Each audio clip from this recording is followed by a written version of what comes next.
victoire. Oui, et particulièrement c'est toute la défense que l'on va changer en équipe de France. Il y a le retour d'Aurélien Tchouaméni au milieu. Et puis aussi en attaque 3 changements. Il n'y a que Kylian Mbappé qui reste en place. Thuram, Cherki, Kolo Muani. On espère que Cherki sera aussi bon titulaire que entrant comme il a pu le faire au match précédent. Et on reste dans ce 4-2-3-1. Côté allemand, l'unique buteur de la demi-finale face au Portugal est évidemment là. Florian Wirtz sera la force, le grand talent au cœur du jeu. Oui, c'est le grand talent. Alors Kimmich et Wirtz avaient été bons contre le Portugal.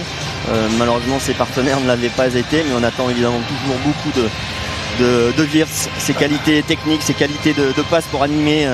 Au bord de la pelouse, on se rend compte qu'on n'est pas du tout dans un match amical. Oui, complètement, puisque le stade est comble. 55 000 spectateurs ici au stade du Stuttgart, dont 6 700 Français. Beaucoup d'entre eux sont restés après la défaite face à l'Espagne dans l'espoir de gagner, de voir les Bleus l'emporter dans ce classique du football européen.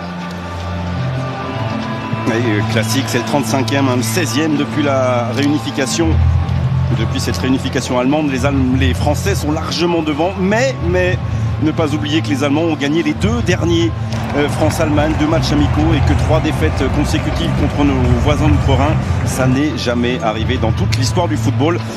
On n'est pas que ça commence aujourd'hui alors que le soleil et ce très beau tifo aux couleurs du drapeau allemand. Le soleil est de retour sur Stuttgart après la pluie du matin.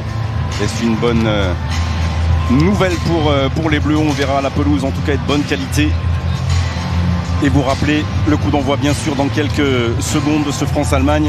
On vivra bien sûr aussi la grande finale ce soir à partir de 20h50 sur TF1 Espagne-Portugal avec Sabrina Delannoy et Julien Brun aux commentaires.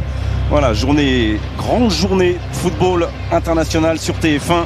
En attendant, on profite de la sortie des Français et des Allemands sur la pelouse de la MHP Arena de Stuttgart.